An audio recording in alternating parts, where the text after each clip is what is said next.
Oke, bismillahirrahmanirrahim. Assalamualaikum warahmatullahi wabarakatuh. Selamat datang Sobat Wastek, dimanapun berada dan selamat malam. Perkenalkan, saya Sofia yang akan memandu jalannya Seri Makar kali ini yang ke-34. Untuk tata tertib, dimohon untuk peserta Seri Makar mematikan suara atau mute audio selama materi berlangsung, dan peserta Seri Makar bisa mempersiapkan pertanyaan terbaiknya karena nantinya akan ada sesi tanya jawab setelah pemaparan materi berakhir. Selanjutnya, pada Seri Makar kali ini kita akan membahas seputar dunia pendidikan yang terkait mengenai pedagogi di era Merdeka Belajar, edisi New Normal. Sebelumnya, sedikit informasi mengenai era Merdeka Belajar yang merupakan program baru yang dicanangkan oleh Bapak Nadiem Makarim selaku Menteri Pendidikan dan Kebudayaan. Nah, nggak disangka saat-saat ini dalam penerapannya terhambat dengan situasi dan juga kondisi pandemi COVID-19, yang akhirnya memaksa para pendidik mengalihkan proses pembelajaran dari konvensional menjadi teknologikal. Pertanyaan besarnya adalah, bagaimana cara menerapkannya, apalagi di era new normal kali ini? Lebih lanjut, sudah hadir di sini pemateri yang kece, yaitu Mbak Desi. Halo Mbak Desi. Mbak Halo Desi, apakah? semuanya. Oke. Mbak Desi udah hadir ya. Sebelumnya, saya akan membacakan profil singkat dari pemateri kita kali ini. Mbak Desi AK Sembiring, Magister Pendidikan. Beliau adalah dosen manajemen pendidikan di Universitas Cendrawasih dan juga sebagai Assessor of Midline Study for Rural and Remote Education Initiative for Papuan Province UNICEF. Langsung saja saya persilakan Mbak Desi untuk memaparkan materinya. Silakan Mbak Desi. Oke, baik, terima kasih untuk Kak Sofi. Oke.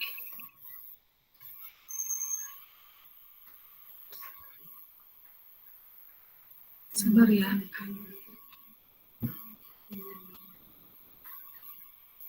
BTW ini aku udah bisa masuk ya? Belum muncul. Share screen-nya belum muncul, Kak.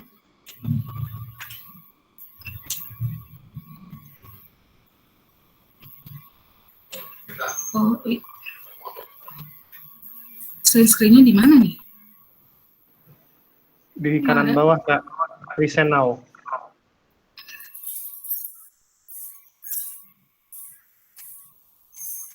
Kiri bawah.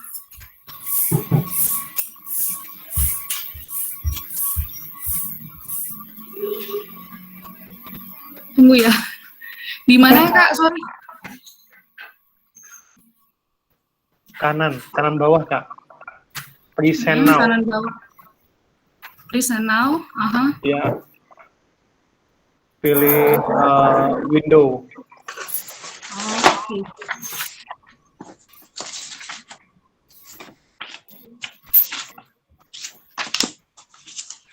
Udah ya?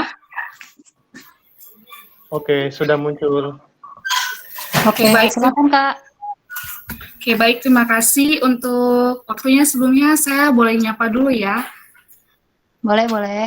Oke, selamat malam, dan ini di sana pada tinggal di Indonesia Barat ya?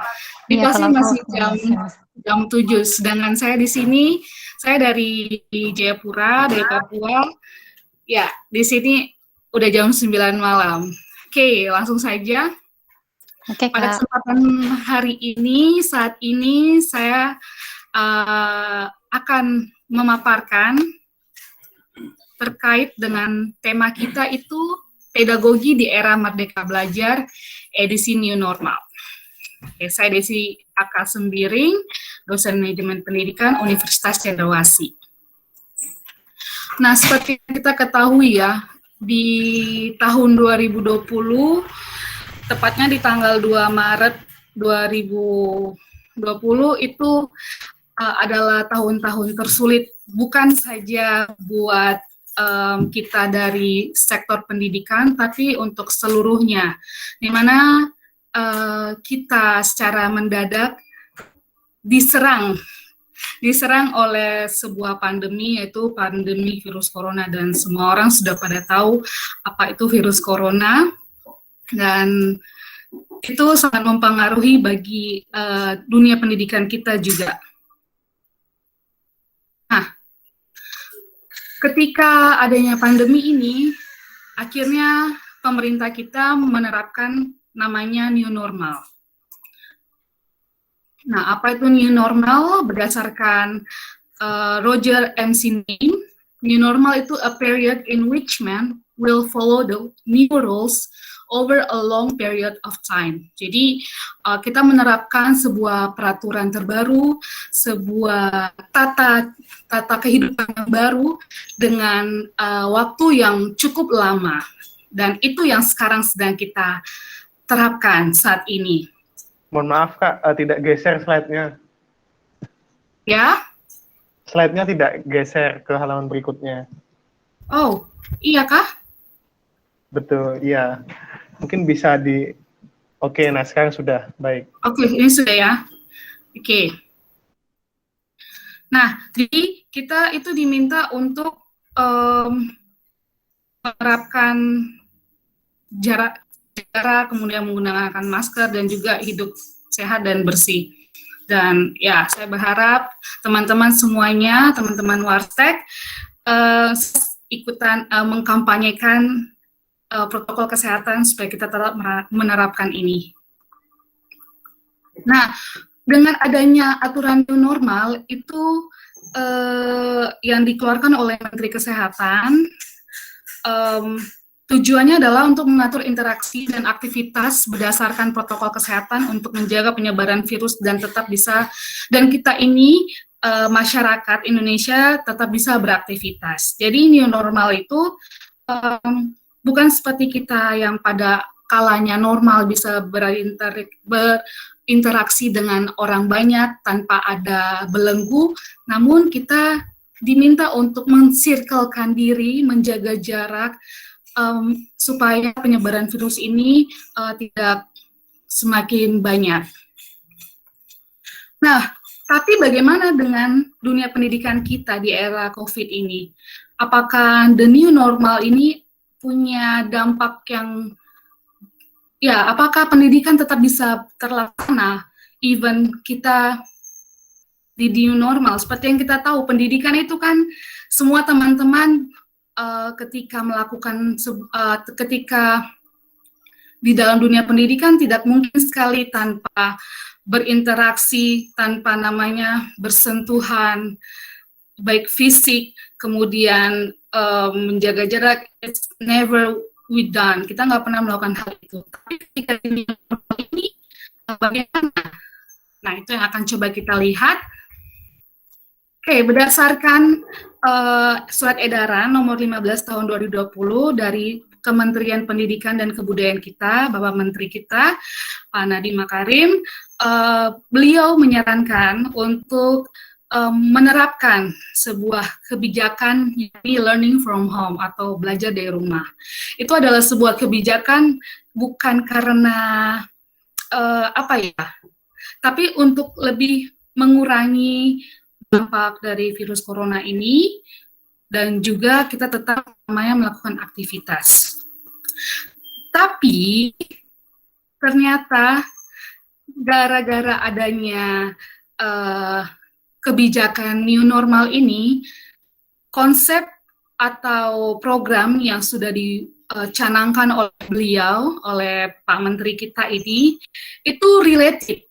Kenapa? Karena ketika adanya learning from home atau belajar dari rumah, sehingga kita baik sebagai pendidik ataupun sebagai peserta didik ataupun sebagai masyarakat, which is di sini adalah orang tua, kita jadi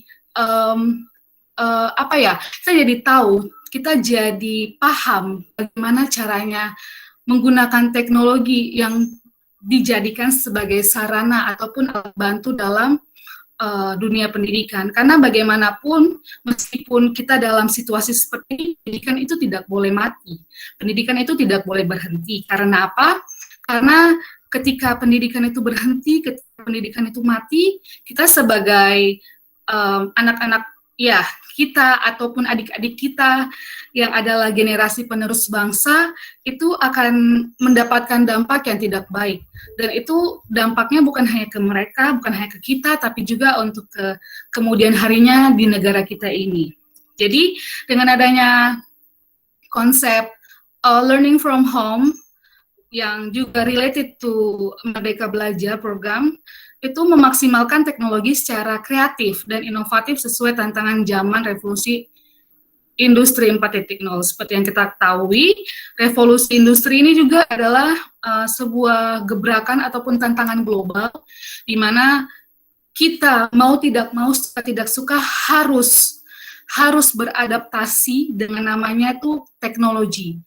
Karena apa? Karena kita tidak bisa dalam situasi status quo, kita harus mengikuti apa yang terjadi di era sekarang ini, dan itu menjadi sebuah jembatan secara tidak langsung dalam menyukseskan program dari Merdeka Belajar oleh Pak Menteri kita ini. Oke, ini mungkin saya harus, ini bisa dilihatkah? Bisa, Kak. Oke, apa yang Merdeka Belajar? Merdeka Belajar tuh ada 6, saya melihatnya dari 6 sisi, yaitu program untuk menciptakan suasana pembelajaran yang happy. Jadi Merdeka Belajar ini seperti namanya juga merdeka, free, jadi tidak ada yang terkekang, tidak ada yang terbelenggu, sehingga para pelaku pendidikan ataupun subjek pendidikan itu sendiri, which is peserta didik, itu merasakan suasana pembelajaran yang senang. Mereka bisa mengeksplor apapun yang mereka ingin ketahui, ataupun bagaimana guru itu secara bebas menerapkan metode pembelajaran tanpa terkungkung dengan kurikulum yang seperti itu saja. Selain itu, seperti yang tadi saya sampaikan, poin kedua itu adalah guru menentukan sendiri cara mengajar yang terbaik untuk anak didiknya. Jadi ketika adanya program Merdeka Belajar ini, tidak ada lagi yang namanya, seperti yang diwacanakan, itu tidak ada lagi yang namanya guru harus mengikuti metode yang seperti ini, ataupun metode yang konvensional. Tapi guru bisa menginovasikan dirinya, meng-create sesuatu secara inovatif, secara kreatif, terkait bagaimana cara mengajar yang baik untuk anak didik. Karena secara pedagogi, setiap anak didik memiliki karakter yang berbeda-beda. So, tidak bisa diterapkan satu metode untuk seluruhnya.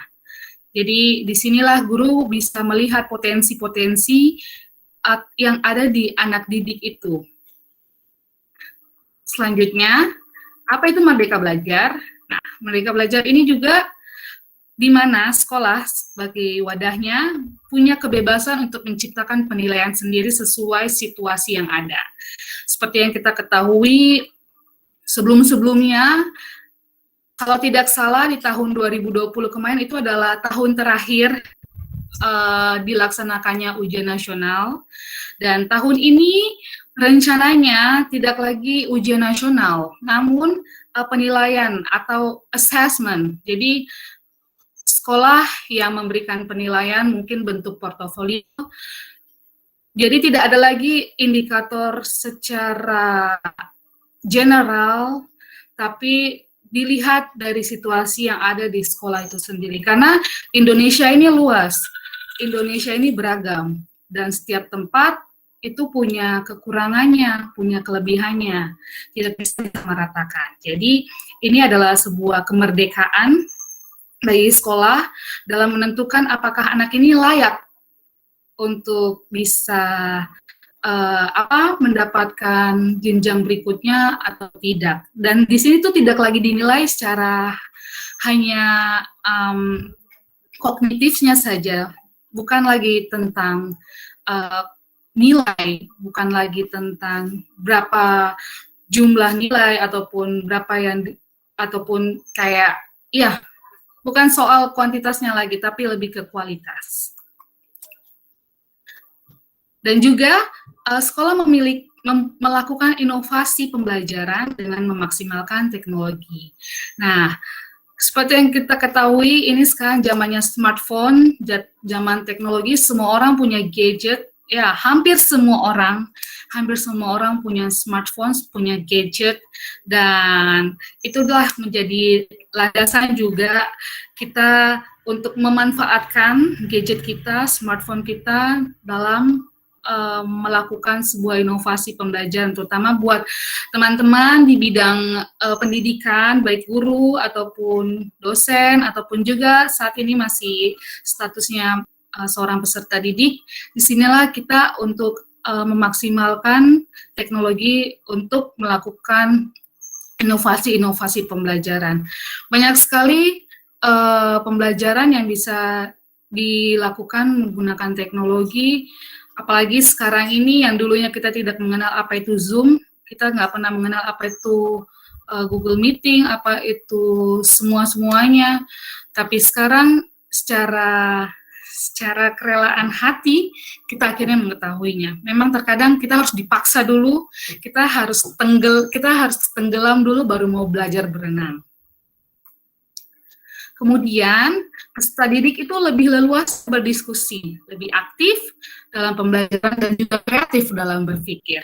Nah, dengan adanya Merdeka Belajar ini, peserta didik itu karena fokusnya adalah critical thinking, kemudian creativity.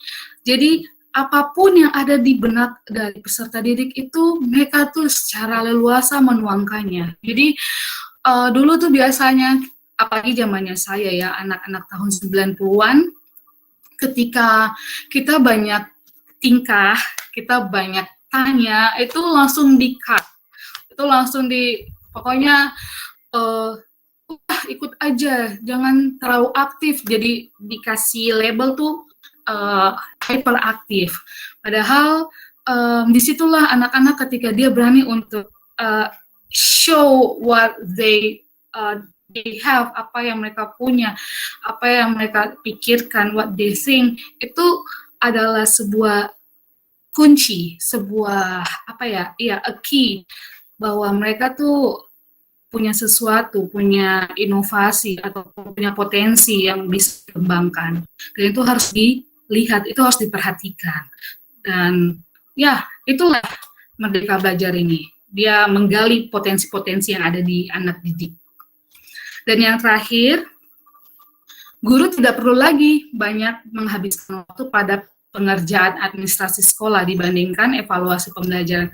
Nah, ini sebenarnya salah satu poin pentingnya ya, karena keluhan guru-guru selama ini, bukan hanya guru, dosen juga sih, kebanyakan itu adalah kita lebih banyak fokus pada pengadministrasian sekolah, seperti pengerjaan RTP, silabus.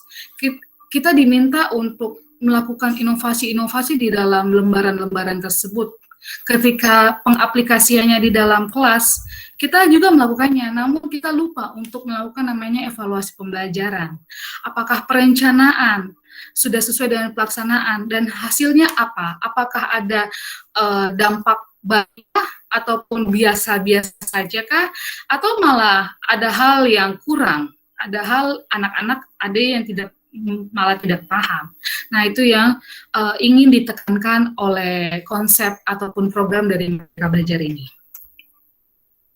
Nah, intinya adalah Merdeka Belajar itu merdeka dalam berpikir, terutama kemerdekaan berpikir pada guru, sehingga mampu mencetak sumber daya manusia yang unggul, kritis, kreatif, yang bisa beradaptasi secara global, namun tetap memegang nilai Pancasila. Nah, jadi intinya ketika kita ingin menghasilkan saya berbicara dari sisi pendidik. Ketika kita ingin menghasilkan para penerus bangsa, para sumber daya manusia yang unggul, ya semua harus bermula dari kita. Kita sebagai guru yang harus memiliki keinginan dulu untuk merdeka, baru kita bisa memerdekakan yang lainnya. Jadi berdampak dulu buat kita. Nah, untuk itu bisa kita coba untuk mengadopsi atau kita mengadopsi, kemudian kita mengadaptasikan pembelajaran, dan dari situ ketika kita bisa mengadopsi dan mengadaptasikan sebuah pembelajaran, dan kita bisa menjadi ahli dari situ. Nah, ini dia pokok-pokok kebijakan Merdeka Belajar. Ada Maaf, 4 pokok.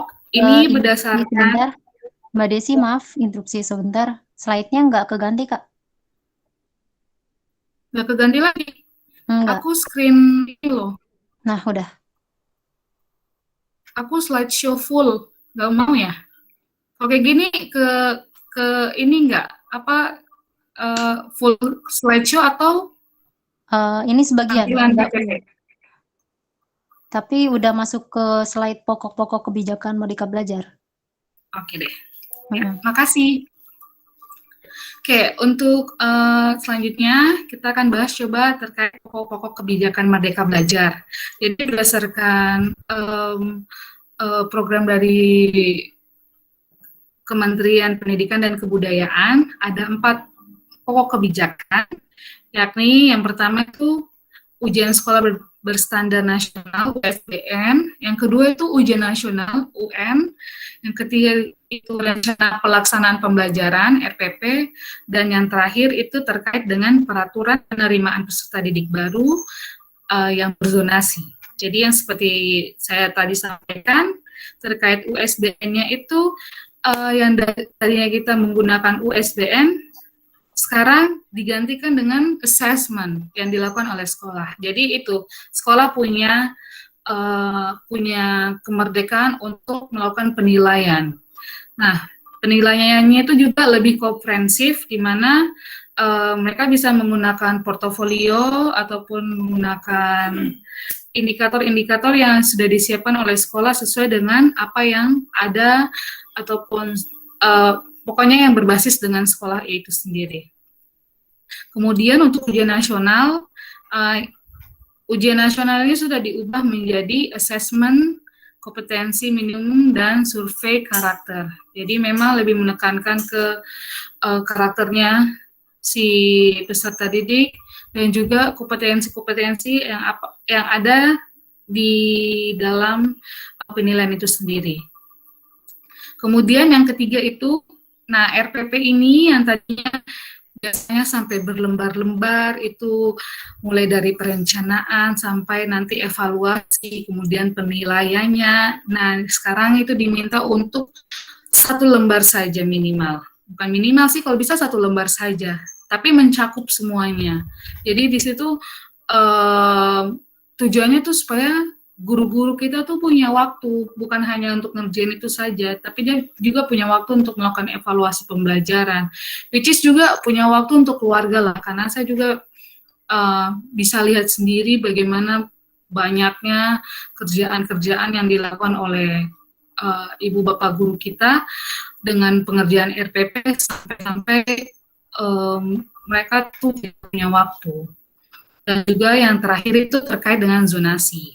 Nah, sebenarnya konsep zonasi ini bagus baik adanya, karena itu bisa untuk menyeimbangkan ketimpangan. Jadi nggak hanya di sekolah yang unggul saja diterima, tapi sekolah yang biasanya malah dicuekin, di-ignore, ditinggalkan. Nah, dengan adanya konsep zonasi ini, jadi sebenarnya jadi mengurangi ketimpangan. Namun peraturannya diubah, yang tadinya 80% itu untuk jalur zonasi sekarang sudah menjadi 50%. Sisanya 15% untuk jalur afirmasi, 5%-nya jalur perpindahan, dan sisanya itu disesuaikan oleh situasi daerahnya. Oke. Merdeka Belajar zaman new normal. Nah, ketika mereka belajar di zaman new normal, itu mau nggak mau, ya kita memang sudah diminta untuk learning from home, kita memang sudah diminta untuk belajar dari rumah. Which is ketika kita dibilang belajar dari rumah, ya memang harus punya teknologi sebagai alat pembelajaran, bukan sebagai pengganti kita loh ya, sebagai alat pembelajaran, tapi bukan untuk juga memberi tugas kepada anak didik tanpa adanya namanya pembimbingan. Itu namanya bukan merdeka belajar, tapi itu penjajahan belajar.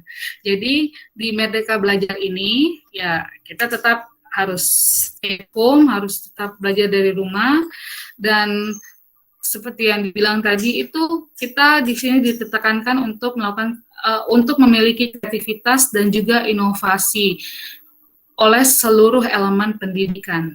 Jadi bukan hanya gurunya, tapi juga orang tuanya sebagai pendamping dari peserta didiknya jika mereka sudah bisa menggunakan teknologi.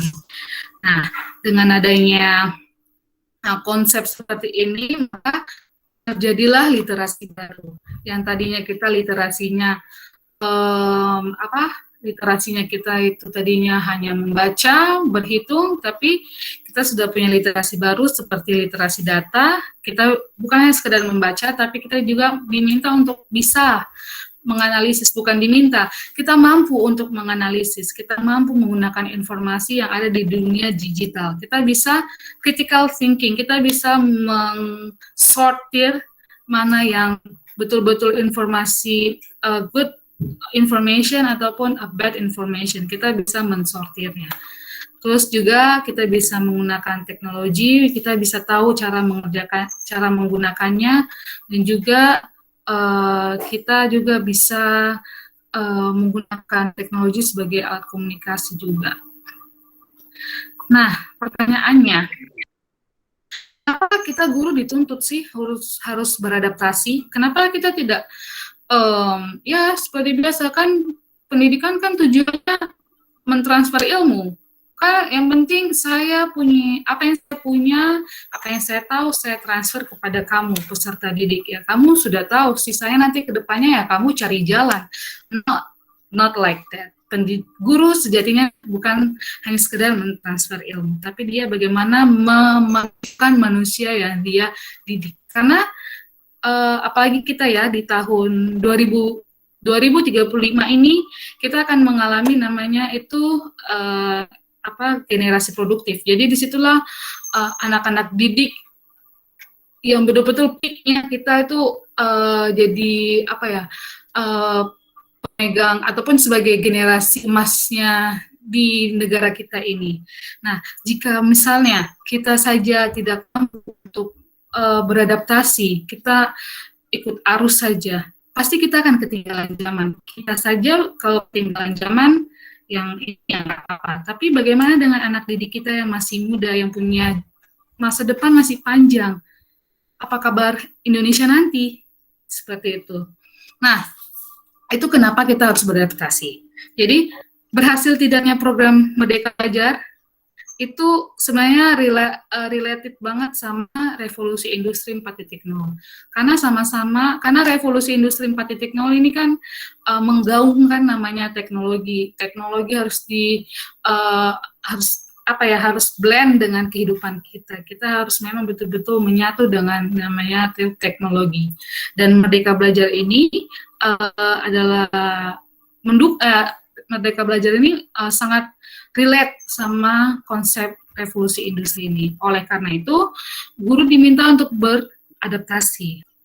Nah, beradaptasi di sini itu bukan hanya untuk menilai kualitas seorang peserta didik. Jadi, guru bukan hanya diminta untuk menilai, oh anak ini pintar, oh anak ini bisa bernyanyi, oh anak ini bisa matematika, tapi juga dia menggali potensinya. Jadi bukan hanya sekedar tahu dia punya, tapi bagaimana dia diasah.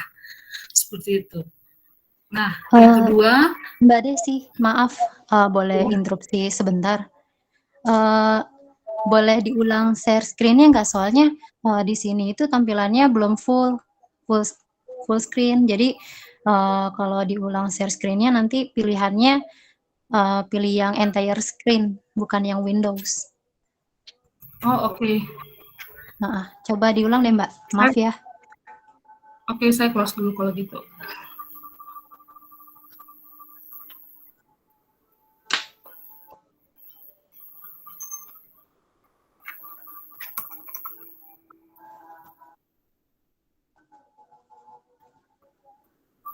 Ya.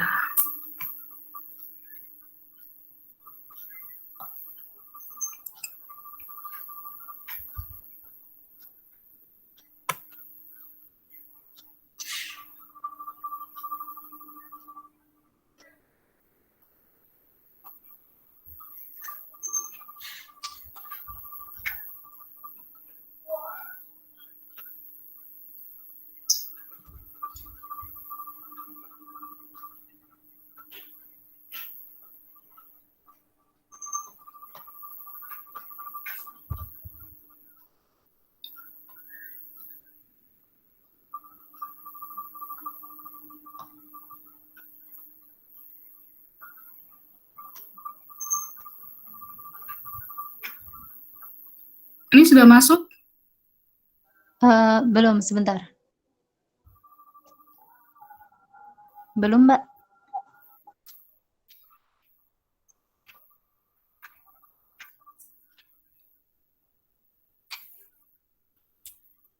Ya, sudah ya.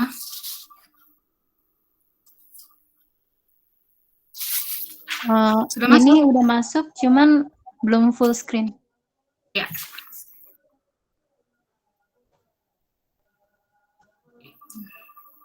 Mbak Desi. Oke. Ya.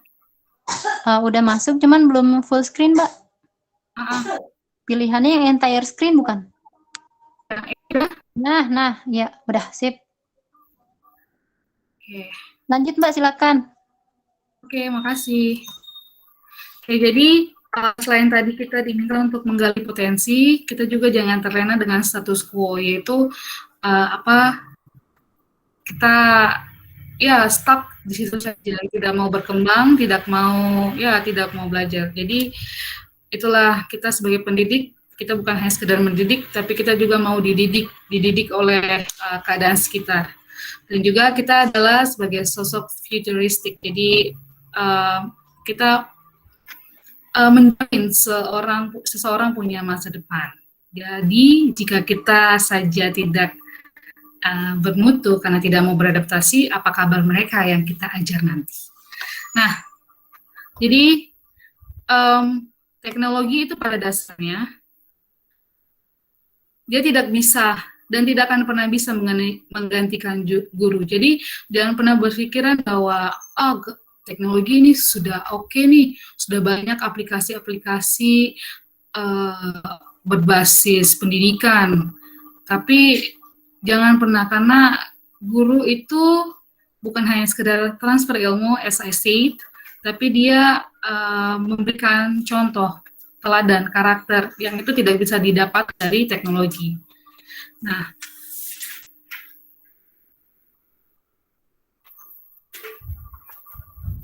caranya bagaimana untuk mewujudkannya? Itu ada namanya kompetensi. Nah, apa itu kompetensi? Kompetensi itu adalah seperangkat pengetahuan, keterampilan, dan juga perilaku yang harus dimiliki, dihayati, dan dikuasai oleh guru atau dosen dalam melaksanakan tugas keprofesionalannya. Itu tercantum di Undang-Undang Republik Indonesia Nomor 14 Tahun 2005 tentang guru dan dosen. Sedangkan untuk kompetensi pedagogik itu sendiri adalah kemampuan mengelola pembelajaran peserta didik yang meliputi pemahaman terhadap peserta didik, perancangan dan pelaksanaan pembelajaran, evaluasi pembelajaran, dan pengembangan peserta didik untuk mengaktualisasikan berbagai potensi yang dimiliki. Jadi, kompetensi ini harus dimiliki oleh para guru, oleh para pendidik secara general. Jadi, harus mampu, harus bisa untuk melakukan pengelolaan pembelajaran, mulai dari perencanaannya, pelaksananya, hingga evaluasinya. Bukan hanya evaluasinya saja, tapi bagaimana cara mengembangkannya nanti ke depannya sesuai dengan potensi yang dimiliki oleh peserta didik itu sendiri.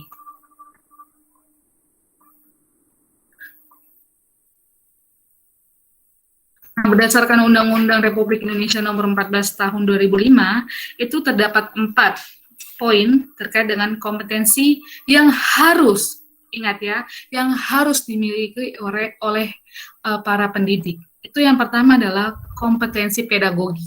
Apa itu? Di situ guru diminta untuk mampu menguasai teori belajar dan prinsipnya sesuai dengan karakter anak, seperti moralnya, emosional seorang anak ataupun intelektualnya. Jadi seorang pendidik itu wajib sekali menguasai materi, wajib banget update tentang teori pembelajaran, metode pembelajaran, bagaimana cara memanajemen pembelajaran, bagaimana cara mengatur peserta didik, itu wajib banget. Dan sekarang tuh informasi seperti itu udah banyak banget di internet. Ada banyak sekali referensi buku-buku, jurnal, penelitian, dan cukup kita mau belajar saja, kita mau mengupdate diri supaya kita tidak ketinggalan. That's why we should adapt with the conditional. Kemudian bukan hanya sekedar guru yang pintar ya, bisa dibilang pintar, tapi juga guru ataupun pendidik itu punya kompetensi kepribadian yang baik, di mana mereka adalah kita adalah teladan, role model oleh anak didik kita. Jadi ketika kita memberi teladan yang dewasa, berwibawa, arif, itu menjadi pacuan buat mereka bahwa okay, my teacher is a good teacher. Jadi bukan hanya sekedar pintar, tapi juga memberikan teladan secara kepribadian. Kemudian kompetensi profesional. Nah, guru ini harus betul-betul mampu menguasai materi pembelajarannya, betul-betul harus bisa bersikap profesional, mampu mendalami materinya, kemudian mampu untuk memanfaatkan teknologinya, kemudian mampu juga untuk berkomunikasi dalam mengembangkan dirinya. Dan yang terakhir, guru itu harus mampu punya sisi sosial yang tinggi, harus mampu dan mau bergaul bukan hanya sama sesama guru ataupun guru yang punya mata pelajaran yang sama, tapi kepada seluruh masyarakat, seluruh peserta didik, orang tua, kemudian para petinggi stakeholder, siapapun itu, dia harus mampu punya sisi sosial. Ya, memang ya banyak sekali ya yang dituntut dari guru ini, tapi ya itu kenapa guru adalah kunci dari keberhasilan kita di sini. That's why kita harus sangat-sangat mengapresiasikan para bapak guru kita dimanapun mereka berada. Nah, kompetensi guru di era Merdeka Belajar. Nah, kita akan relatedkan ke Merdeka Belajar. Kita sebagai pendidik itu harus banget sekarang ini punya critical thinking. Kemudian kita juga bisa meng-create sesuatu secara kreatif. Kemudian juga kita bisa mengkolaborasikan materi kita, metode pembelajaran kita, ataupun dengan situasi sekarang ini kita bisa mengkolaborasi antara pembelajaran kita dengan teknologi yang ada, dan juga communication. Itu adalah 4 kompetensi guru yang harus dimiliki di era Merdeka Belajar. Ini sebenarnya itu sebenarnya adalah ya intisari dari tidak mengurangi makna dari 4 kompetensi yang tadi disebutkan sebelumnya. Nah, critical thinking di sini itu artinya itu kita diminta untuk mampu berpikir jernih dan rasional, paham hubungan logis antara gagasan, dan juga kita tidak mau hanya berpikiran secara instan dan juga cepat melabeli sesuatu. Sebenarnya ketika kita ya di zaman teknologi ini ya, kalau kita bicara yang baik-baiknya saja, teknologi ini sangat baik, sangat membantu dalam proses kehidupan kita ke depannya. Banyak ke depannya dari sekarang. Nah, tapi tidak juga dipungkiri bahwa dengan adanya teknologi banyak sekali berita-berita hoax, banyak sekali hal-hal yang cepat dilabelin oleh beberapa orang, itu sebenarnya sangat-sangat miris ya. Dan jangan sampai hal-hal miris itu terjadi, pelakunya adalah kita sebagai pendidik. Karena apa? Kita adalah orang-orang yang punya critical thinking, kita berbeda dengan yang lain. Jadi kita harus mampu untuk secara rasional berpikir, secara logika berpikirnya. Jadi tidak hanya sekedar menerima apapun tanpa difilter terlebih dahulu. Nah, oleh karena itu guru diminta untuk mampu berpikir secara kritis. Dalam hal ini adalah untuk mendesain pembelajarannya. Peserta didik juga diminta untuk berpikir kritis terhadap pembelajarannya. Jadi pembelajarannya itu didesain itu tidak hanya sekedar konvensional, ceramah, terus-terusan, tapi dia bisa memodifikasinya dengan beberapa metode-metode, banyak sekali metode-metode pembelajaran yang ada, dan itu bisa diadopsikan dan bisa diterapkan di dalam dunia pembelajarannya. Nah, dengan adanya critical thinking, jadi si peserta didik ini merasa lebih dihargai karena tidak terkekang. Jadi apapun, ingat, critical thinking ini bukan yang berlaku sama pendidik, tapi juga dampaknya, impact-nya itu ke peserta didik itu sendiri. Ketika mereka diizinkan untuk menyampaikan apapun yang ada di pikiran mereka, mereka merasa tidak terkekang, karena ketika mereka menyampaikan sesuatu ataupun bertanya secara, kita mungkin berpikirnya tidak wajar, tapi ketika kita menerimanya, mereka merasa lebih dihargai. Kemudian juga mereka mampu untuk mengembangkan kemandiriannya, juga dilatih berpikiran rasional, apalagi kalau kita kasih pembelajaran tuh berbasis dengan kasus, itu kayaknya bagus banget. Mereka bisa bentuk tim, terus dikasih satu case, diajak untuk bagaimana memecahkan kasus tersebut related to tema pembelajarannya, itu sumpah keren banget. Jadi rindu pembelajaran secara luring. Kemudian juga anak-anak lebih demokratis menghadapi segala sesuatu. Mereka tidak mau terima mentah-mentah, tapi mereka betul-betul mencernanya dulu. Dan juga peserta didik itu merasa lebih dihargai karena tidak terkekang. Oh ya, sama. Oke, jadi sebuah kebutuhan bagi guru dan siswa. Ini critical thinking ini bukan kewajiban ya, tapi memang kebutuhan oleh guru sama siswa. Jadi guru ini membutuhkannya dalam mendesain pembelajaran, sedangkan siswa itu harus aktif menggunakannya dalam pembelajaran. Harus balance. Jadi nggak bisa hanya kita menunggu, tapi siswanya tidak ada semangat ataupun tidak didukung oleh masyarakatnya atau keluarganya, tapi itu harus balance, harus seimbang. Itu yang menjadi pembelajaran itu aktif terjadi.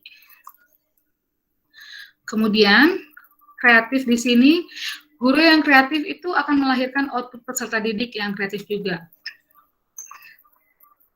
Nah, kreatif itu seperti apa? Maksudnya di sini adalah dia kreatif dalam hal akrab dengan sumber keilmuan dan media informasi, kemudian dia juga mau update dengan perkembangan teknologi dan informasi, dan juga terbuka untuk menerima kondisi di sekitarnya.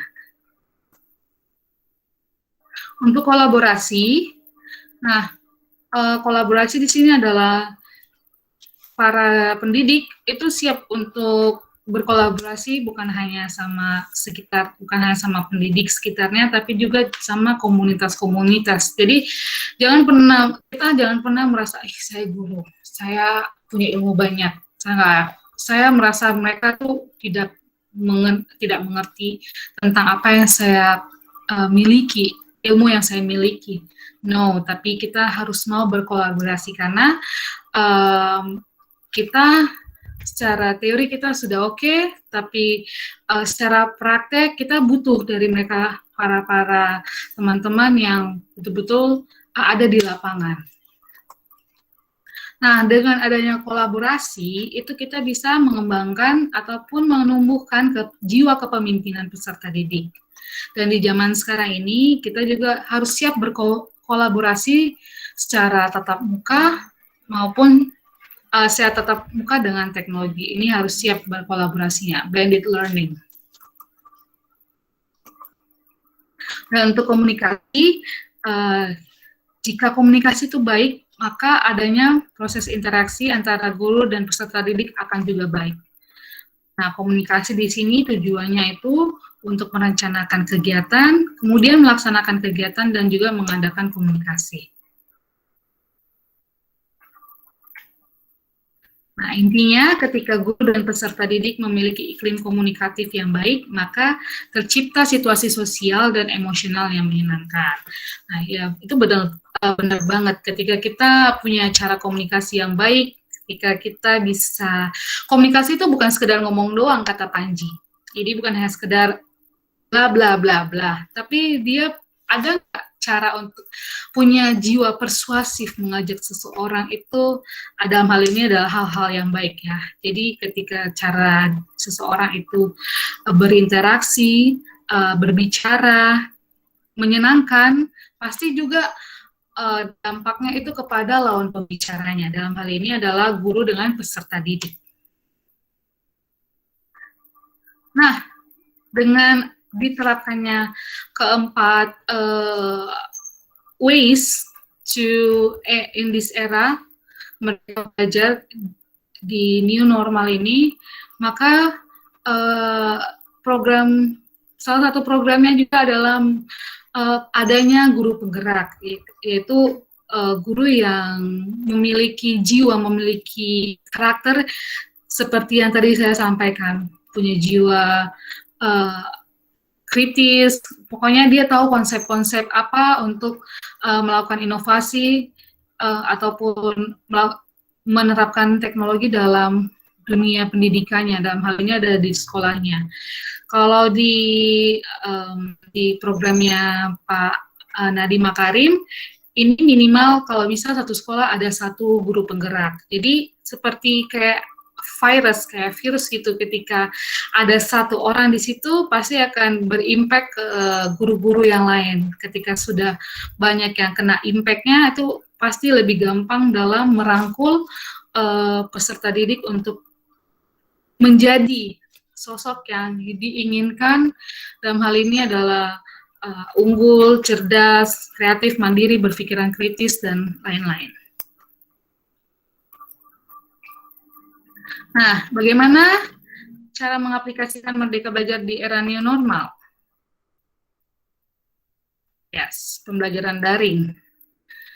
Kita sudah punya handphone seperti yang tadi saya bilang, kita sudah punya laptop, all of us, kita hampir sebagian sudah punya hal-hal ini. Dan kita juga sudah sangat sekali bersahabat dengan namanya WhatsApp, video conference, Google Form, like yang kita sedang gunakan ini, tapi tantangannya itu tidak semua orang punya sinyal ataupun infrastruktur ataupun gadget itu sendiri, nggak semuanya. Jadi ya padahal ya program Merdeka Belajar tanpa teknologi ya nggak bisa, itu beneran nggak bisa karena ya yang diusungkan itu teknologinya. Dan bagaimana? Nah ini 3 bulan setelah Corona itu ada di Indonesia, 3-4 bulan lah kita sudah mengenal dengan hal-hal ini. Mau belajar, semua platform-platform ini. Dan tadinya kita nggak kenal sama sekali, dan sometimes we should thank to Corona, thank to COVID-19, kita akhirnya mau nggak mau, suka nggak suka, bisa juga sedikit menguasai teknologi. Nah, seperti yang tadi saya bilang, nggak semua orang tuh punya kesempatan yang sama. Bagaimana dengan mereka yang tidak punya kesempatan yang sama seperti kita ini? Dan ya, kita tahu bahwa corona ini, virus ini, ya datangnya dadakan, jadi memang nggak dipersiapkan dari awal. Dan kita bilang pemerintah ya kita memang harus memang mendukung program ini, memang harus jalan. Ya, kita berdoa saja semoga adanya cepat-cepat infrastruktur ini nyampe ke seluruh daerah di Indonesia ya. Selain kita berdoa untuk corona cepat hilang, juga kita berdoa juga infrastruktur gara-gara corona ini mau nggak mau pendidikan harus tetap jalan, pembelajaran harus tetap jalan, harus tetap adanya kegiatan PMB. Ya, semoga saja infrastruktur ini tetap cepat bisa terlaksana dengan baik. Tapi bagaimana jika lambat? Di sini sebenarnya juga hampir jarang juga sih, tidak semuanya bisa menggunakan teknologi. Dalam hal ini adalah karena tidak punya gadget dan tidak punya data. Saya secara pribadi juga merasakan hal tersebut. Beberapa mahasiswa saya itu tidak mengikuti perkuliahan dengan alasan tidak punya paket data, sehingga tidak bisa mengikuti perkuliahan. Dan akhirnya, say to sorry, kami menerapkan pembelajaran luring. Yang penting tetap menerapkan protokol kesehatan. Karena apa? Kalau kami tidak menerapkan pembelajaran luring, apa kabar mahasiswaku yang tidak punya kesempatan seperti kita, memiliki gadget ataupun memiliki pulsa data. Dan saat ini terjadilah juga namanya blended learning. Jadi di samping belajar secara daring, kita juga belajar secara luring. Nah, karena apa yang tadi saya bilang, teknologi tidak bisa menggantikan peran guru ataupun peran pendidik. Dia tidak bisa menggantikan, dia hanya sebagai alat bantu, dia hanya sebagai cara. Tapi untuk jiwa seorang pendidik itu hanya bisa tuh dirasakan secara tatap muka. Jadi blended learning ini sangat efektif sebenarnya dalam program Merdeka Belajar ini. Cuma tetap kita harus fokus sama kesehatan lagi, kita harus fokus juga sama keamanan kita sendiri. Buat apa juga kita belajar kok ujung-ujungnya kita semua sakit. Jadi ya yang penting kita utamakan adalah protokol kesehatan. Dan new normal solusinya itu adalah kita harus adaptif, kita harus mau beradaptasi dengan perubahan keadaan, which is dalam hal ini adalah keadaan COVID-19, dan juga kita harus mau menerima keadaan kita yang sangat technologically, kita sudah dalam dunia revolusi industri 4.0, dan pembelajaran juga kita tidak lagi sama teacher center, yaitu guru yang memberikan materi, murid hanya mendengarkan. No, kita harus terbuka, open-minded, bahwa sekarang itu adalah student center, jadi kita hanya sebagai fasilitator, kita yang informasi sudah banyak, murid bisa mencarinya, kita hanya memfasilitasi, mengarahkan dia sesuai dengan pembelajaran yang baik. Dan yang paling penting itu adalah hak anak itu tetap untuk mendapatkan pendidikan yang penuh, itu wajib. Jadi kalau misalnya gara-gara tidak punya gadget, tidak kuliah, tidak sekolah, itu salah juga. Karena haknya mereka itu adalah mendapatkan pendidikan. Yang penting harus aman dan juga harus sehat. Tetap protokol kesehatan. Nah, esensinya tuh dari Merdeka Belajar ini adalah bebas berpikir, yang akan melahirkan peserta didik yang kritis, inovatif, dan bahagia. Kita harus mencapai hal tersebut.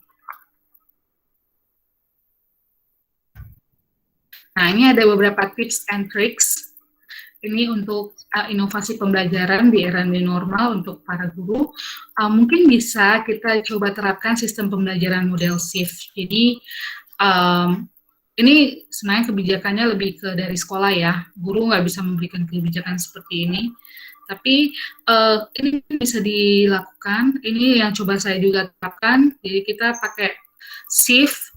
Ada yang kelas pagi, ada yang kelas siang. Ya bilang capek, of course kita capek, tapi ingat, kita adalah pendidik, itu lagi. Ingat sih, kalau jiwa panggilannya ada seorang pendidik, pasti ya nikmati, enjoy it, oke? Oke, kita terapkan model shift, kurikulum juga memuat life skill peserta didik, jadi jangan hanya teori based, hanya teori, itu adalah, tapi lebih ke coba gali-gali soal isu-isu terkini relate kepada materi pembelajaran yang sedang kita ajar saat itu.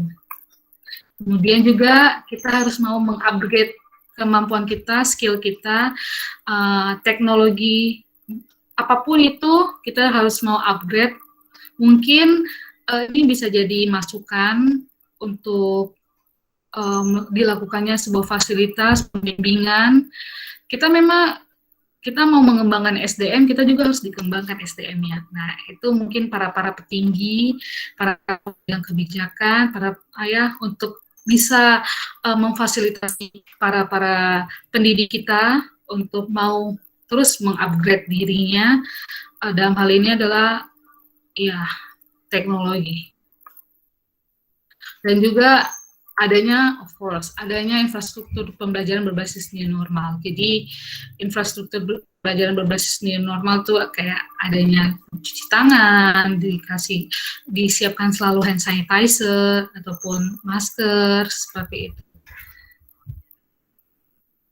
Dan juga tips and trick untuk pengelolaan kegiatan di sekolah, edisi new normal. Sekolah bisa menyusun SOP yang terkait dengan bagaimana masuk sekolah, karena itu lagi kita tidak bisa daring selamanya. Kalau ya kita nggak bisa daring selamanya, kita harus bertatap muka, kita harus blend the learning. Nah, coba sekolah untuk menerapkan SOP yang related sama new normal, dari proses pembelajaran, pelayanan administrasi dan lain sebagainya. Kemudian juga menghimpun sumber daya manusianya untuk membentuk sebuah tim pelaksana SOP, ataupun jika memungkinkan adanya tim penyebaran COVID. Jadi untuk apa? Untuk tetap tidak tersebarnya virus itu, tapi pembelajaran tetap terlaksana. Kemudian juga bisa dilakukannya penyesuaian sistem kerja, kayak tadi ada pembagian shift proses belajar mengajar, kemudian juga jalin kemitraan sama dinas kesehatan, puskesmas, masyarakat. Jadi bisa nanti ada tes, kalau misalnya ya bisa dilakukan rutin, tes swab ataupun antigen dan kawan-kawan lah. Dan satu lagi yang penting adalah monitoring dan evaluasi. Jadi dilakukannya MONEF, mulai dari perencanaannya hingga capaian yang telah ada. Nah, itu saja dari saya. Jika ada pertanyaan, nanti saya kembalikan langsung ke moderator. Terima kasih. Oke, baik. Luar biasa banget ya Sobat Warstek atas materi yang disampaikan oleh Mbak Desi. Tadi disampaikan bahwa Merdeka Belajar memaksimalkan teknologi secara kreatif dan inovatif sesuai tantangan zaman revolusi 4.0. Nah, guru juga punya potensi atau kepribadian yang baik, bersikap profesional, dan mengembangkan dirinya juga harus mampu berpikir kritis, karena guru adalah kunci keberhasilan juga bagi peserta didik. Nah, kita langsung saja masuk ke sesi tanya-jawab nih. Untuk sistem tanya-jawabnya, para peserta Seri Makar yang ingin bertanya bisa langsung menyalakan audionya agar dapat bertanya langsung kepada pemateri. Satu orang dulu ya. Silakan bagi yang ingin bertanya. Dinyalakan audionya. Silakan yang ingin bertanya. Assalamualaikum warahmatullahi wabarakatuh. Waalaikumsalam. Warahmatullahi wabarakatuh. Baik, mohon maaf Kak, izin bertanya ini sebelumnya. Di sini dari paparan materi tadi saya mempunyai dua kondisi Kak, yaitu sebagai pengajar dan yang diajar, seperti itu. Nah, untuk yang pertama, saya memposisikan diri sebagai yang diajar. Nah, misal saya seorang mahasiswa, dan saya itu tuh sering banget gitu bertanya, dan itu pertanyaannya tuh maksudnya bukan hal-hal yang mendasar seperti misal kita menjadi seorang mahasiswa seperti ini, tapi saya lebih ke futuristik gitu Kak. Jadi lebih jauh. Nah, tapi seorang dosen atau pengajarnya itu tuh kayak membatasi gitu Kak. Jadi kamu nggak usah seperti ini, kamu nggak usah out the topic deh gitu intinya. Tapi menurut saya dan teman-teman saya gitu, itu sama sekali nggak out of the topic gitu.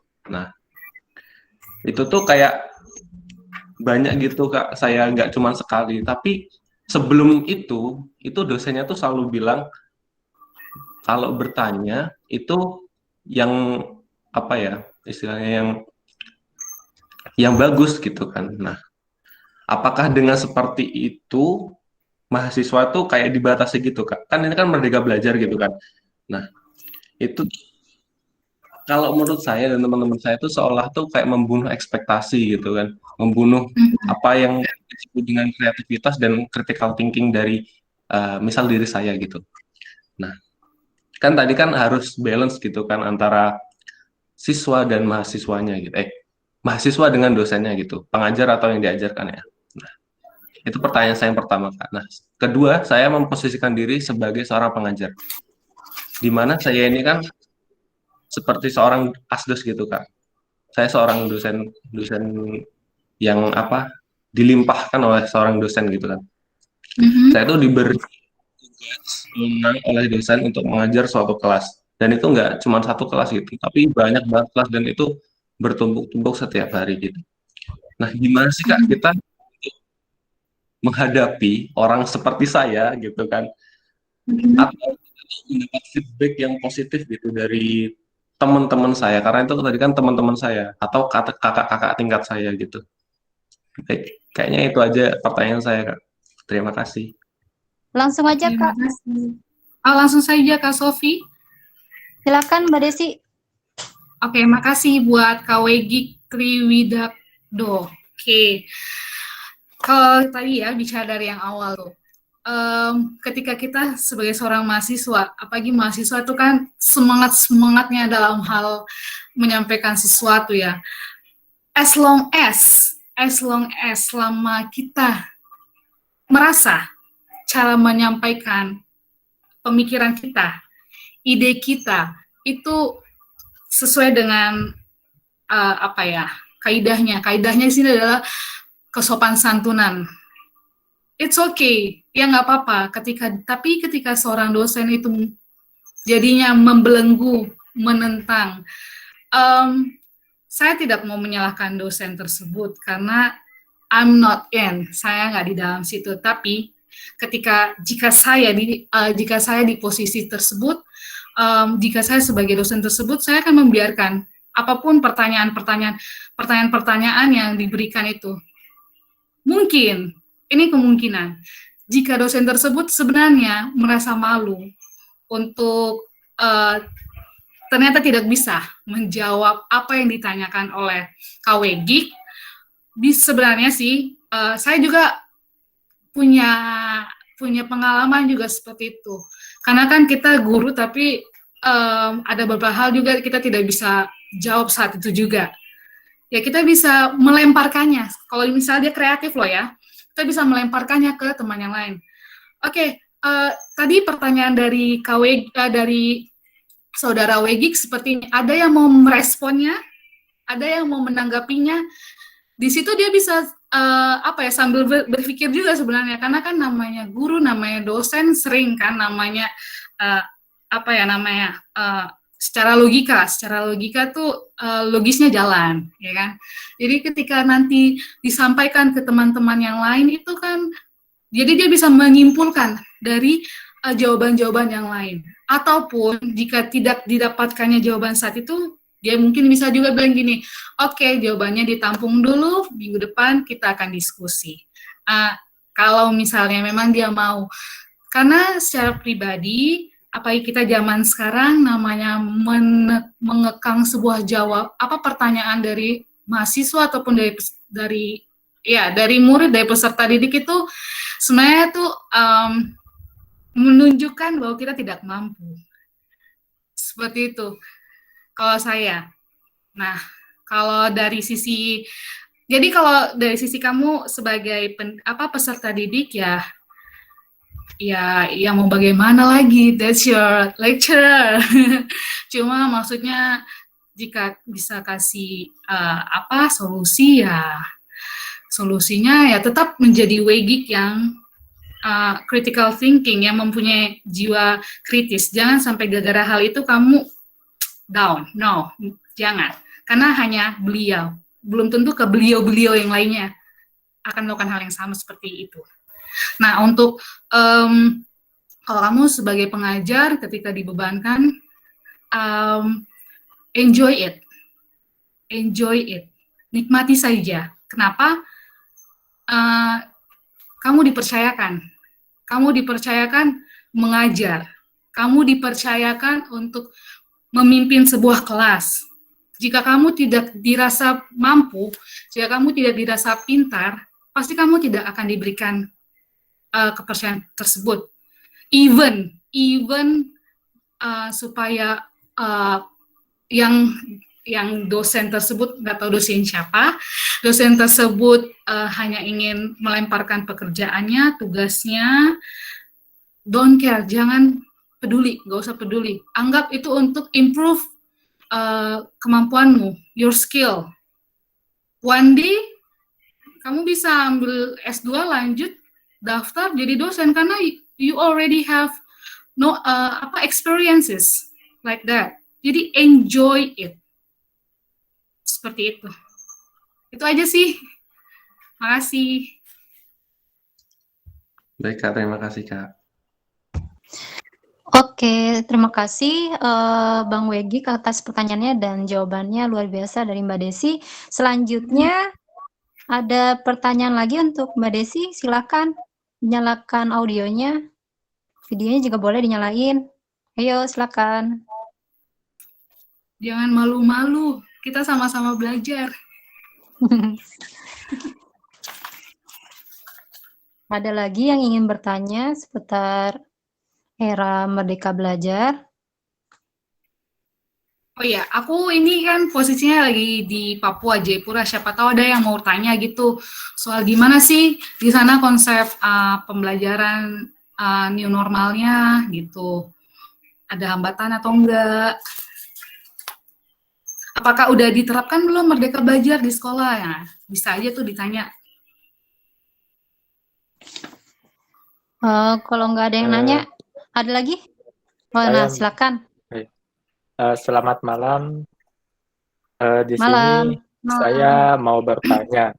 Nah, saya kan sebagai relawan pengajar, bukan pengajar ya, relawan. Nah, di sini saya memiliki problem di mana para siswa itu selalu cenderung mempertanyakan hal-hal, maksudnya seperti PR, ulangan itu kepada orang-orang. Nah, apakah itu baik bagi orang itu? Bagi siswa itu kalau misalnya hal-hal yang seperti ulangan ditanyakan kepada orang lain. Anda sebagai guru, menurut Ibu bagaimana cara solusi atau menindaki seperti itu? Terima kasih. Langsung saja Mbak Desi. Oke, makasih Kak Sofi. Selamat malam buat Kak Arif Hidayat di sana. Oke, relawan pengajar ya, sama. Saya juga relawan pengajar pas Inspirasi Jayapura. Tadi terkait dengan pertanyaannya, ketika diminta untuk membantu mengerjakan soal atau ujian dari anak-anak di sana, baik atau enggak? Oke, baik itu tidak apa ya? Dibilang baik itu tidak ketika kita memberikan shortcut kepada anak-anak. Jadinya mereka menganggap itu biasa saja, itu adalah hal yang tidak baik. Ketika memang ingin membantu, kan kita relawan ya, membantu. Ketika kita ingin membantu, berikan caranya. Cara mengerjakannya, bukan hasilnya. Biarkan kita memberikan caranya, menjawab, memecahkan persoalan, masalah yang sedang dia tanyakan, dan coba kita dampingi, apakah dia bisa mampu menjawab pertanyaan berikutnya dengan case yang sama. Seperti itu. Jangan pernah memberikan jawaban kepada anak-anak. It's like anak-anak suka permen, dan kita memberikannya. Kasihan dampaknya nanti ke giginya, jadi bolong. Jadi seperti itu. Terima kasih. Oke. Sama-sama. Terima kasih Bang Arif atas pertanyaannya dan Mbak Desi atas jawabannya. Selanjutnya ada yang raise hand nih. Rio Alfat ya. Bisa dinyalain audionya? Ya, terima kasih. Pertama-tama saya mohon maaf ya, tidak bisa menghidupkan video karena masalah koneksi. Oke. Saya ini seorang pelajar SMA. Mohon bertanya tentang pada pandemi ini, kami kan melaksanakan sistem belajar online. Namun pada sistem ini, rasanya guru hanya memberikan tugas tanpa memberikan pemaparan materi. Jadi saya ini agak bingung untuk melaksanakannya. Dan terkadang malas karena kok rasanya cuma tugas-tugas aja gitu. Bahkan ada lagi guru yang melakukan direct pembelajaran. Jadi selain ketua kelas atau sekretaris, orang lain tidak bisa menghubungi beliau langsung. Saya ingin bertanya di sini, apakah hal yang dilaksanakan oleh guru-guru saya ini, beberapa guru saya ini, sudah benar dan sesuai dengan Merdeka Belajar? Atau untuk saya sendiri, bagaimana cara saya atau orang semacam saya ini menjalaninya atas kesulitan seperti ini? Terima kasih. Oke.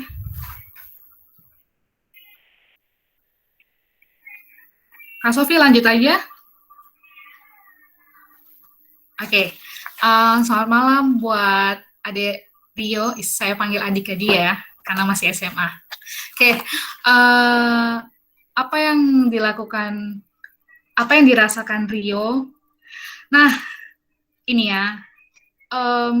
Kita pada dasarnya sebenarnya belum siap menerima kenyataan bahwa kita belajar berbasis daring. Kita hanya melakukan hal ini karena memang pendidikan itu tidak bisa mati. Tidak boleh berhenti karena adanya pandemi ini. Teknologi yang dipakai, yang bukan terpaksa, akhirnya kenal. Teknologi yang kita akhirnya kenal ini, seharusnya ketika kita bicara ideal, seharusnya bukan sebagai pengganti guru itu sendiri. Seperti yang tadi saya sampaikan bahwa teknologi tidak akan pernah bisa menggantikan posisi guru. Dia tidak akan pernah bisa. Dia hanya sebagai alat. Dan ketika apa yang dirasakan Rio, apa yang dialami Rio dan teman-teman di sana, itu konsepnya, definisinya adalah teknologi menggantikan peran guru. Kalau hanya sekedar memberi tugas dan kawan-kawan, sebenarnya ini adalah polemik banget yang dirasakan oleh peserta didik, bukan hanya Rio, tapi kayaknya kalau saya baca di Instagram, saya tanya langsung sama adik-adik di sini itu tuh tugas saja terus kerjaannya. Yang penting ada kegiatan pembelajaran. It's not true. Itu bukan yang baiknya. Pendidikan berbasis teknologi di sini Merdeka Belajar itu adalah menggunakan teknologi sebagai alat pembelajaran, di mana guru tetap melakukan namanya itu proses kegiatan pembelajaran.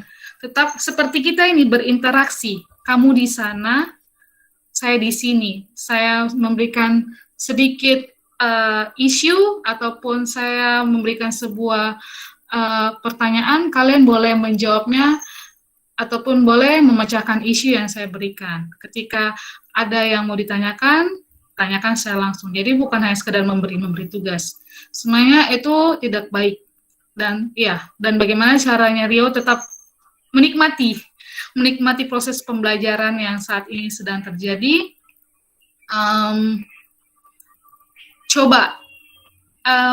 Yaitu tadi sudah banyak sekali platform-platform yang berbasis pendidikan, tapi sebenarnya sayang banget kalau misalnya guru harus sampai nanti mau nggak mau tuh guru takutnya tertinggal seperti itu. Tapi untuk mengatasi permasalahan kamu, coba deh kamu baca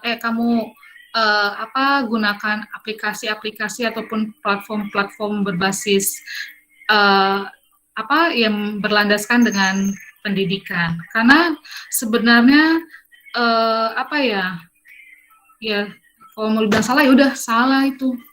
Itu aja, kamu semangat aja Rio. Oke, makasih.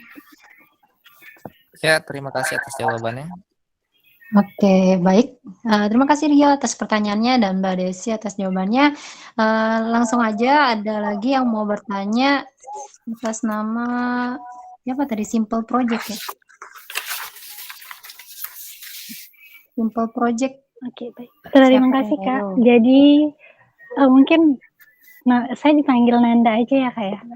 Jadi yang ingin saya tanyakan, jadi yang ingin saya tanyakan mungkin agak sedikit keluar dari konteks bahasan Kak, tapi menurut saya masih masuk ke dalam soal pendidikan dan teknologi nih.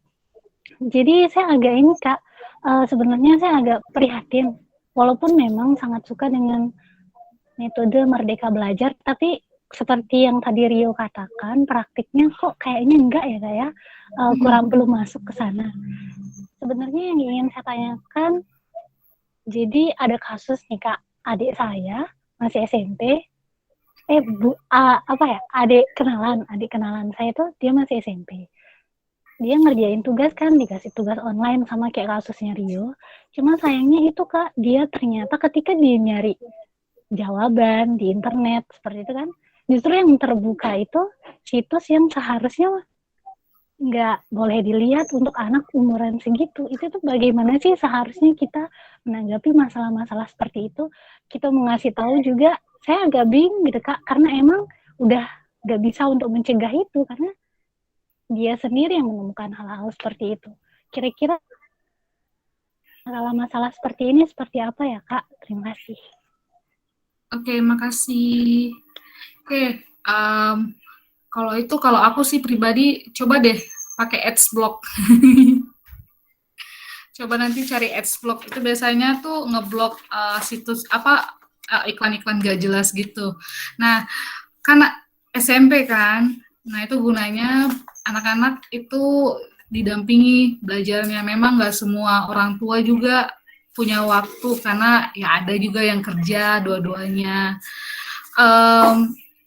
Ya itu, anak-anak tuh harus didampingi, apalagi kalau masih usia-usia seperti itu harus didampingi, dan juga sebenarnya harus diperkenalkan juga sih tentang namanya sex education seperti itu. Jadi hal-hal seperti itu tidak boleh gitu. Even dia hanya melihat, tidak boleh dikasih tahu dampaknya.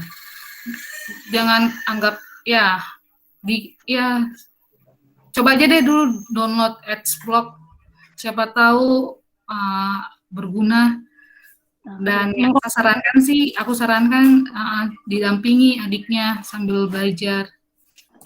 Oh ya, satu lagi Kak. Jadi kan begini, seandainya guru yang mengetahui hal ini terjadi kepada murid-muridnya, dia bagaimana itu ya Kak? Ya kan muridnya nggak cuma satu, dan ada kemungkinan bukan cuma satu anak itu aja yang bakal menemukan hal-hal seperti itu. Jadi gurunya harus kayak gimana ya Kak ya? Kira-kira? Oke, ya.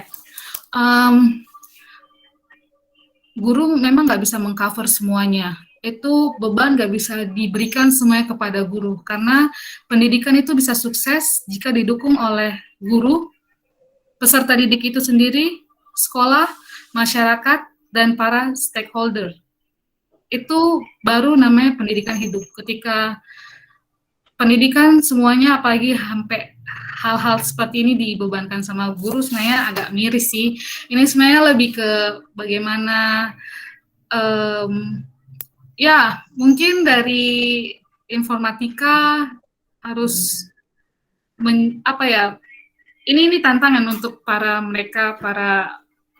orang-orang informatika ataupun mereka yang bergelut di bidang-bidang informasi dan teknologi untuk menjawab isu ataupun pergumulan itu, dan juga adanya pendampingan yang seperti tadi saya sampaikan, karena kan banyak sekali murid dan nggak mungkin yang seperti tadi disampaikan oleh Nanda itu bisa di-cover sama gurunya yang seorang diri, seperti itu. Jadi memang harus didukung sama semua kalangan, not only the teacher. Terima kasih banyak Kak. Saya nggak kepikiran untuk, oh iya benar juga sih, ternyata mereka yang bekerja di bidang IT itu memang perlu juga untuk mempelajari atau mengetahui masalah-masalah seperti ini. Terima kasih banyak Kak. Iya, sama-sama. Jadi kita nggak boleh, dulu kan kita belajar tuh matematika, informatika, keguruan. Tidak bisa. Kita harus open our minded itu bahwa semua tuh related, berkolaborasi, saling mendukung. Seperti itu. Oke. Terima kasih Nanda atas pertanyaannya dan Mbak Desi atas jawabannya. Lanjut, ada yang ingin bertanya atas nama Lukman. Silakan Lukman, audionya dinyalakan. Halo, Lukman? Malam. Selamat malam. Selamat. Di sini saya mau bertanya tentang penerapan Merdeka Belajar. Nah, penerapan Merdeka Belajar di wilayah 3T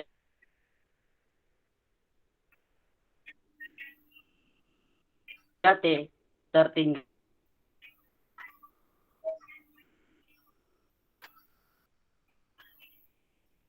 terluar dan terdalam dengan menggunakan teknologi itu tersebut kurang maksimal dan fasilitas terbatas.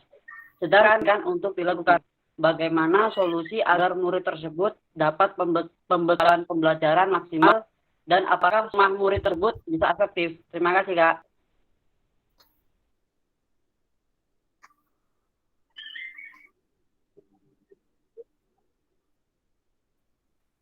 Oke, makasih Kak Lukman. Tadi sempat agak tidak jelas, tapi aku boleh restatement lagi Kak.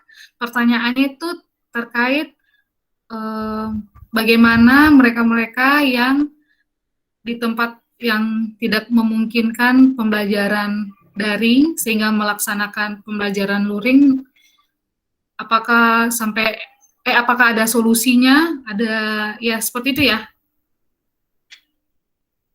Iya Kak. Oke ya, kasih. Oke, untuk Kak Lukman,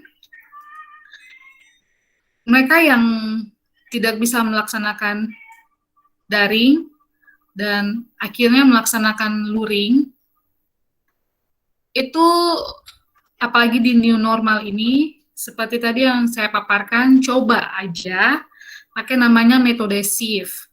Jadi ada kelas, mungkin ya kelas pagi, satunya lagi kelas siang. Ya, itu menguras sedikit energi, tapi seperti kita tadi bahas, bahwa pendidikan sejatinya itu adalah hak anak-anak. Jadi mereka tidak boleh mati gara-gara tidak adanya akses untuk melaksanakan pembelajaran daring. Dan untuk apakah guru sampai ke sekolah ke rumah murid masing-masing? Ya, di sini saya lihat sendiri itu terjadi, it happened. Jadi ada seorang guru, ini saya nggak mengada-ngada, ini beneran, it's real. Dia sampai rela ke rumah setiap peserta didiknya, setiap anak-anaknya, itu untuk melihat bagaimana kondisinya, pembelajarannya, dan saya salut dengan hal itu. Itu betul-betul totalitas sekali, bukan hanya sekedar guru sebagai profesi, tapi memang guru adalah panggilannya. Dan untuk yang masih melaksanakan luring, ya kita hanya bisa ikuti protokol kesehatan, tapi bisa juga terapkan beberapa SOP sebagai landasan supaya yang kayak tadi saya sampaikan, bikin SOP, kemudian coba kerjasama dengan para pemegang kendali di situ, dalam hal ini orang-orang kesehatan, kemudian juga terapkan protokol kesehatan supaya pembelajarannya itu tetap berjalan. Yang pasti kita harus tetap melakukan pembelajaran. Caranya seperti apa? Jika tidak memungkinkan secara daring, lakukanlah secara luring, tapi protokol kesehatan dilaksanakan. Itu. Makasih. Oke, terima kasih, Kak. Oke, karena waktu yang terbatas juga, terima kasih Mbak Desi tadi atas jawabannya dan Lukman atas pertanyaannya. Langsung saja ya kita cukupkan sesi tanya jawab sampai di sini karena memang waktu yang terbatas dan nanti mungkin bisa disambung di lain waktu, atau kalau Mbak Desi bersedia dikontak pribadi, mungkin bisa dikontak di mana, Mbak? Kontaknya bisa via email di semuanya, nanti kan saya bagikan screen-nya, template-nya, nanti bisa kontak ada di situ. Oke, baik. Baik, Mbak Desi, langsung saja saya persilakan jika ingin memberikan closing statement-nya, jika ada. Oke. Teman-teman, intinya itu kita harus mendukung program pemerintah kita, karena ini programnya bagus, keren banget, dan berharap kita adalah sebagai pelakunya nanti ke depannya.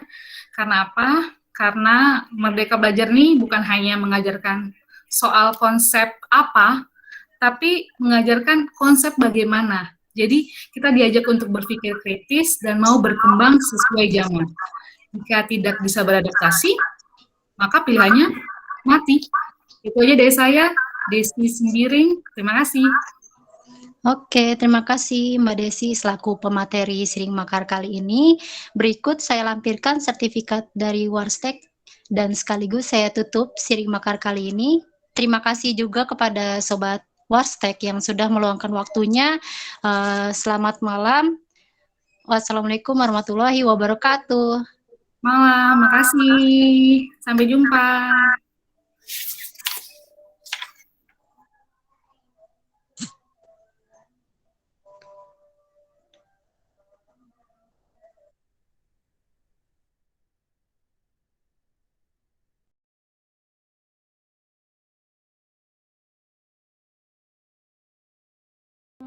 I say